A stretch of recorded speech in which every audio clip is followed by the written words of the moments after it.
Hey guys, Max 92 and welcome back to another tryout. Today's tryout I'm calling the RPG Maker Roundup, and this is where I just picked 4 games that were RPG Maker games out of my Steam library to try out. I've played a lot of RPG Maker games over the years, or at least amassed a lot of them. I don't actually know how many I've played myself, but I've seen a lot of them played, and I've actually made a couple. I have the RPG Maker VXA software. And so to start out, I want to give a little background on that software, at least do a little bit of a rambling explanation of it a little bit, so that you get a better understanding of what is being worked with here and the potential of it. So that when I explain some of the things that I have, negative opinions on or, higher expectations for, you'll understand why. So this is RPG Maker, specifically VX Ace. I have put a little over 60 hours into messing in this software over the years, most of which was making a game called Down with the Demon King. You can see a full playthrough of that on the channel. I'll put a link in the card. But I also spent a significant amount of time making a game for a game jam type thing back in the day that I never really released anywhere. So I've made 2 games in RPG Maker, and so I have a little bit of familiarity with the software. This is where we are. You got your tile set here, and your default, and you can just come click the tile set, and you can, let's make all this grass. I want this part here, I want this part to be lava, and then this can be the lava shoreline. You got all this default tile sets, and you can put in your own tile sets. You can import your own stuff. I'm just going to show off the default so that I can make a point later. New map, and we'll make this one an exterior rather than that. And so you have all of this tile set now, and you have these buildings, and you can select like sections. If I wanted to do a outdoor of a building, I can do this. That'll be the wall. As for the other kind, you can also here change the size of the thing. Let's make this one 40 by 30. Make this one 40 by 30, and this is see, now the area is 40 by 30. Let's make this one an interior. As you can see, I made it so it's a sub of this exterior. And you can organize things like that. So for here, you can go back over here, you can pick a floor. Let's go with this floor, and you can put your walls in. All sorts of stuff. There's plenty of features here to make pretty much anything you might want to make. This one's a dungeon. And you can come down here with this button, generate dungeon. Let's say I want it to be a lava dungeon. And it'll build a dungeon here. It works better if you give it more space, so we'll just go 100 by 100, and we'll try again. Generate dungeon. Let's generate my lava dungeon. Alright, now we have a generated labyrinth thing here. But you could also just design something like this yourself. You can take this and you can edit it. Change. I want this room to be grass. I want this room to be grass. So you just come in here, you change this room. This room is grass now. This is the default tile sets. And then over here you've got a thing where you can set events. You can make events. It's got a whole visual coding thing. You don't have to know how to code. And then you have this, which is like a region marker, where you could pretty much set maybe like, this region, it'll spawn certain enemies in this area, but not in other areas, or whatever. And then you have all sorts of this sort of stuff. So here, your default characters, you can come in here and it's like, I want to use a different character model for this one. Yeah, sure, door. So now this character, when it walks around, will be a door. You can import your own stuff. Like, this is something I have imported in here. This one. They're just formatted rugs, so it doesn't show up properly. And there's you'll define all their stats and their classes and all that. This is where you can define what the classes actually are. You know, what all the different attacks and skills can be, like the magic and all that. This is just all of the items you might use in the thing and what they do. All the different weapons. And you hit this button, you can playtest. You hit this button, you can manage the project. There's all sorts of stuff here. Down at the Demon King, here is the game itself. You know, here's all my maps. Here's all these events here. If I go down to the event selector, you can see here's all the coding that triggers this event. If you go over here, you know, this is the coding that warps you to a different map. You know, you got to put on all these things to make all this work. But, you know, if you go in the settings here, you can select the battle back, you can select the background music, the whatever, the kinds of encounters. And if you wanted to, I don't think I have anything set up by this, but, you know, specified by region ID, which is this thing. So you can see here, I actually did mess around and specify with region ID. So this spot won't trigger a random encounter. This is basics. This is all default assets. And I want to show this because about half the games in today's episode use default RPG Maker assets. And it really does change the feel when you put in your own assets. A lot of this is in here by default, and I just didn't change some of it for this because this is my first time making a game in RPG Maker. So I didn't change too much going on in here. But you got all this control over everything. You know, window colors. If you want to get even more, you know, deep in the weeds, there's full scripting in here. You got Ruby, I believe, is the coding language that it uses. And you can come in here and you can fully script and change pretty much everything as far as I can tell. So there's like a lot of potential here. It's got this basic character generator in it. You can hit this button. And you can use this to make extra NPCs you might need or whatever. And here you can hold on to some common events that can be referred to, saving, changing to a different character, and some other things. Now hit this button here.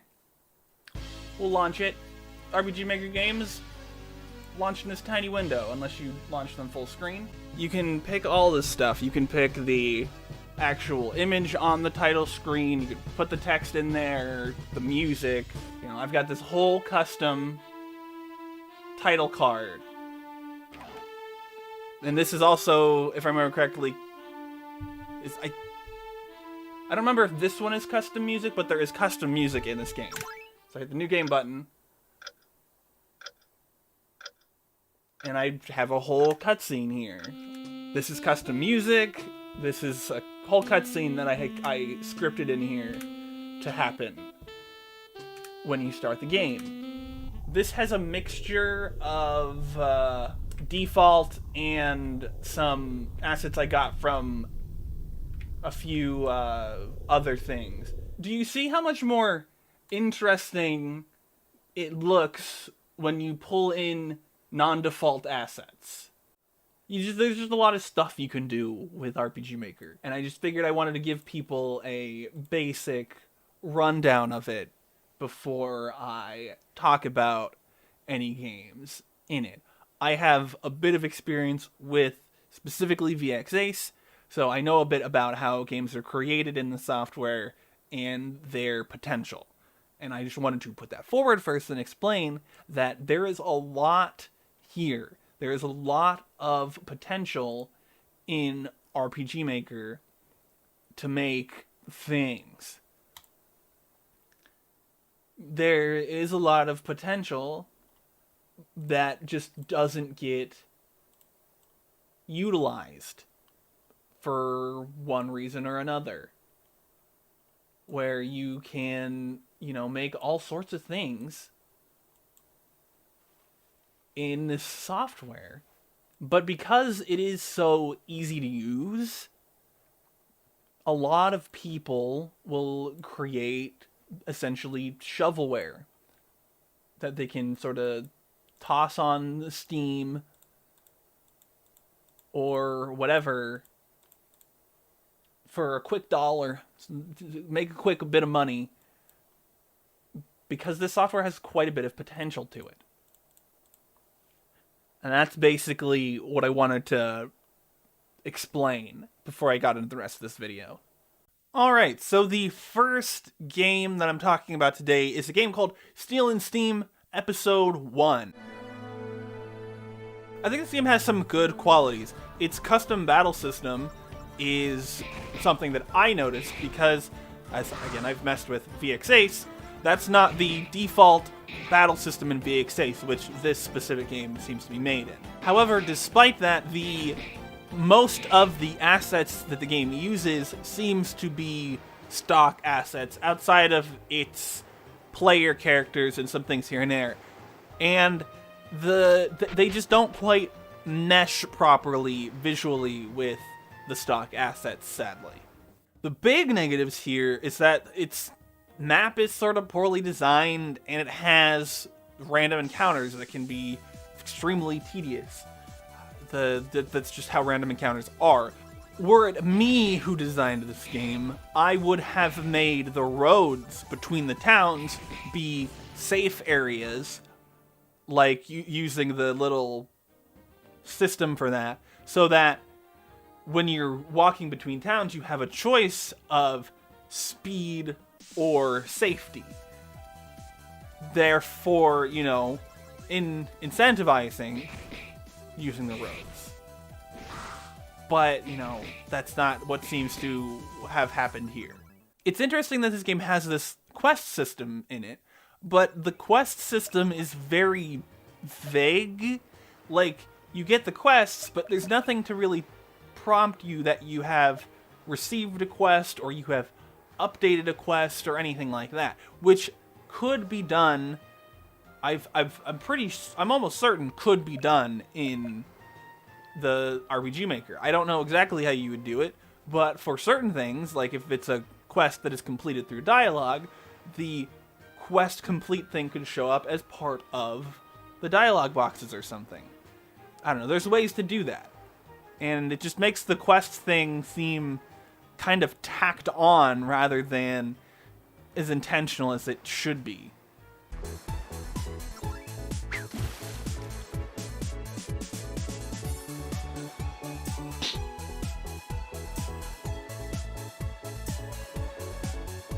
In the end, this game was delisted from Steam by the publisher, meaning you can't purchase it anymore. It's still on the store, it's just unpurchasable. And I don't think there ever was a second episode to it. I played it for an hour, I messed around, I went to do the story thing, and it was like, hey, if you do this story thing, you might not be able to do some of the quests you have. And so I didn't do that story thing so I could try and do some of the quests they have. And then I couldn't figure out one of the quests, so I wasted a lot of time with my playthrough of it. It's just not, it didn't catch me. It's not that interesting, especially in the sea of JRPGs and RPG Maker games. There's just so many, and they're generally very long, and I'm just not interested in playing this one. So it fails its tryout here.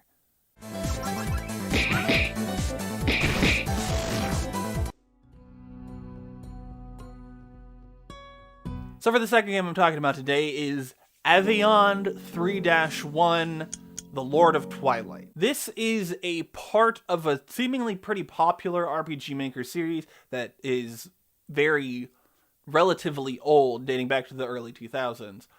And this is the first part of the third game, which was separated into 4 different games or whatever. It seems to be somewhat standalone, at least as a beginning, but it has connections to the first 2. The first 2, or whatever, aren't on Steam, and I think they aren't free, so I didn't go out of my way to acquire those, to play those instead. I just stuck with what I already owned. So this one is not made in RPG Maker VX or VX Ace. This was made in RPG Maker XP, which is a predecessor to VX Ace. XP was succeeded by VX, which was reworked and improved into VX Ace. So VX Ace is the improved version of the successor to XP.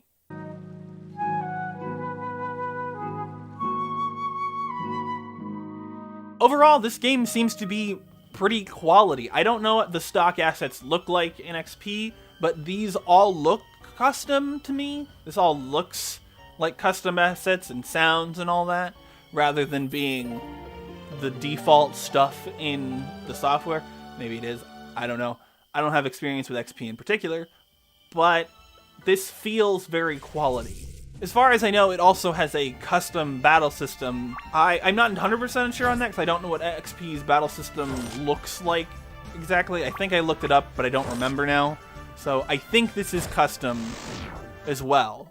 The narrative setup for this game seems very thought out and very, like it's a part of a world and all that, where you have this big opening cutscene with this lore setup, and then you're dropped into this character, and you're playing as this character, and you're learning things as she does, and all of that, and you're working towards a bigger story. I don't know where this game ends off, so I don't know how long it is, and I don't know how satisfying it functions as an individual product, because there are 4 parts to Aveyond 3.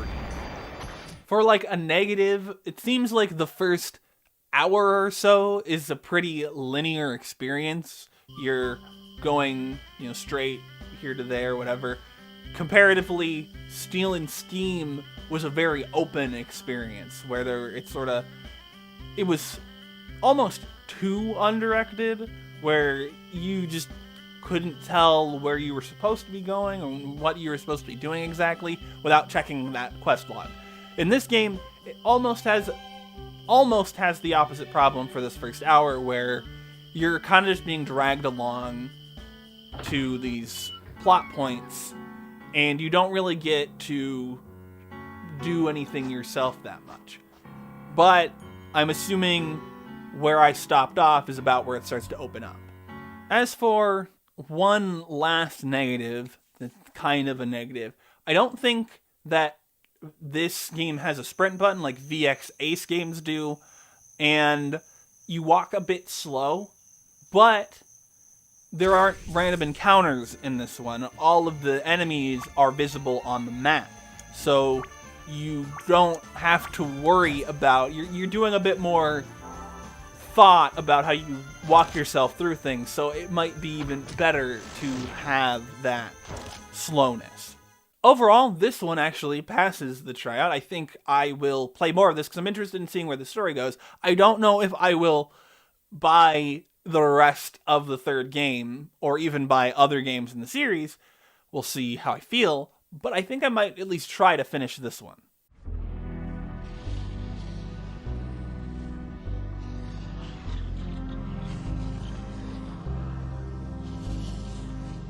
So the third game I'm talking about is called Terra Incognita Chapter One, The Descendant. It's got a bit of a long title. This one doesn't actually look like an RPG Maker game, but it was tagged one, and so I looked into it, I opened it up, I looked in the files, and yeah, this is a game made in RPG Maker VX Ace. The PC Gaming Wiki specifically says VX Ace, and comparing it to some other games that I have that I know are VX Ace, it looks, in terms of the files, to be a game made in VX Ace, which that is very impressive. This not only looks to be entirely original assets, I'm almost certain it's entirely original assets, it also has a different sprite size, which is doable in VX Ace, but it's not the default sprite size, so it takes some work to get there. However, this is also a game that came out in 2015 and is still in early access, and according to the Steam update page, hasn't been updated since 2017, but according to the Kickstarter page, hasn't been updated since 2015. So this is an abandoned early access game. When you open it up, the window says beta on it. This is an entirely abandoned game. Editing Max here with some important information. As you can see on screen right now, not only did this game have a Kickstarter, but it also has a failed Indiegogo here. It didn't reach its goal. It has this Kickstarter from 2013, which reached £3,600 in terms of funding, which is quite a lot, significantly over its goals. And then it has this Kickstarter from 2015, which nearly reached £1,500 in terms of its funding. So this game got a significant amount of funding, which is disappointing because of all of the original assets and the original battle system and all the stuff that was put in here that really makes it stand out as a game made in RPG Maker VX8. This is the sort of thing you want to be doing with this software. But, like, it has problems in terms of gameplay design as well. It's a bit stop and go where, you know, the pacing is just kind of not great, especially since it does have random encounters. And because of that, it gets to be a bit of a slog, and it's just not a fun experience. But the icing on the cake is this game is literally unfinished. It's still in a beta. And I ended up in a thing where I was like, hey, I'm going to interact with this. And it's like, hey, do you want to fish? And I said no. And the game is soft locked. And I couldn't move. I couldn't open the menu. And it's just the game's running. It's not like frozen. I can't move. I'm stuck here. And because of that, I had lost like 10 minutes, and I decided I just wasn't gonna. I was already at the hour mark pretty much when that happened, so I was like, all right, we're just gonna call it there, and that's it. It sucks because, again, the visual design, the unique combat encounters, and all that, like the design, is all there for this to be at least a standout game made in RPG Maker VX8, but they just didn't finish it. And as far as I can tell, this developer-publisher collective thing just doesn't anymore. They're just done. So it just kind of sucks because, again, this was a Kickstarter game. It also had Indiegogo. That didn't pass. The Kickstarter did. The Kickstarter went through. So it's like it's just another one of those projects that just reflects poorly on Kickstarters, you know. It fails, obviously. It fails. And it just sucks, because look at it. It's very unique in terms of RPG Maker game. And so it just sucks.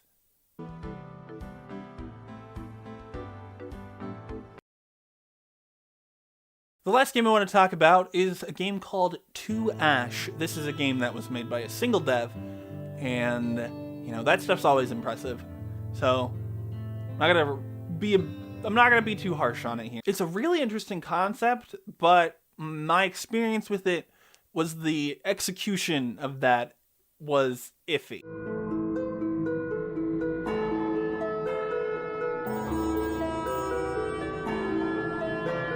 There's an adventure mode which would take out the combat and the battles and stuff, but, like, that doesn't necessarily fix the problem. I had, like, the first puzzle, where you just had to run fast enough through a little maze, not even really a maze, to get through a thing before a NPC reached a certain point to block you. It would teleport you back. I pretty much had to look up a walkthrough, which the walkthrough, to be fair, it's a walkthrough that was put on the community page by the developer. So the developer themselves wrote up this walkthrough, and that's already kind of cool. But, like, I had to look into that just to make sure that I was doing the right thing. And yes, you are just supposed to run fast enough to do it. And it just took me forever to do. There's just something about how that NPC starts its movement or whatever that just doesn't lead to, it's not conducive to, you know, fun. It's just not a good system. And because, again, it just took me absolutely forever to actually do it. Maybe I'm doing something wrong, but the walkthrough says you just have to run. You have to sprint through the whole thing. So, I don't know. I didn't think I was doing anything wrong, but maybe I was. Eventually, I got through it. And there were some other puzzles immediately afterwards, and I got through those. Eventually, it took me a little bit, and I was really low on health because there's a system in these puzzles where there's tiles on the ground that damage you to go through them as sort of like a punishment. I don't know. And I got through, and I walked into a room a little sooner before I had a chance to stop to heal myself, and I ended up in a battle. And they're not random encounters, but they're these little NPCs that move around way quickly. And it hit me, and I died, and I lost 30 minutes of progress because it took me that long to get through that thing. And it was really frustrating because it, again, took me a long time to get through it a second time.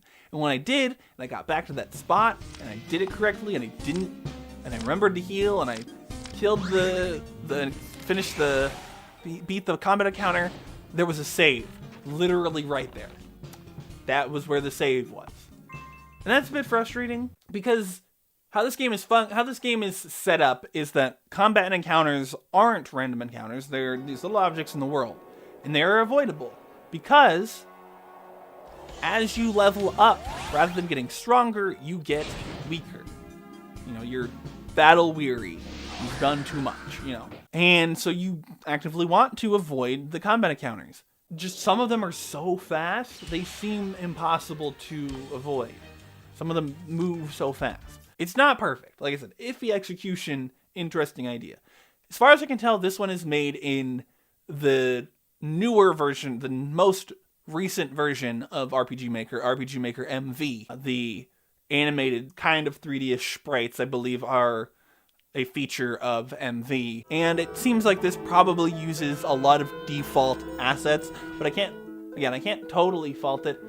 Like I said, using original assets does improve the game. It improves the experience, I think, for a player. But I think you can still make an engaging experience as long as you make it known that, you know, you are this independent single developer and you don't price your game that much. But this is, in fact, very inexpensive and made by a single developer. And with this interesting concept, despite its iffy execution, it's not totally a deal breaker for me. So I personally, and I'm going to try to finish it to see where it goes narratively and thematically. And so because of that, I actually passed this one. You might not have expected it, but I do pass this one. I think this one it's interesting. Maybe check it out.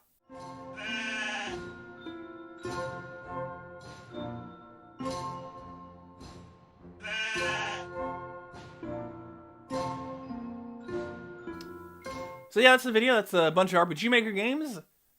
Next week, this is the last real episode of Tryout Season 2. Next week, we'll have the follow-up ending off the season, so look forward to that. Look down in the description, you find links to all my places. I think I did a very long talk about RPG Maker VX Ace, and I am going to put that together in like an unedited form and toss it up on a Patreon for people who are at least the $1 tier. So if you want to check that out, I think that's interesting. Hear me talk about RPG Maker VX Ace for like 30 minutes. You can go down in the description, links to Patreon and all sorts of stuff linked down in the description. If you like the video, the like button. If you dislike the video, the dislike button. If you want to keep with this and other shows, like I said, tryouts, follow-ups, the ending off of Season 2 of Tryouts will be next week. So keep an eye out for that. And whatever. Leave a comment. What are your thoughts on RPG Maker games? What are your thoughts on any of these RPG Maker games? Share the video. Do the things. Anyway, thank you so much for watching, and I'll see you next time.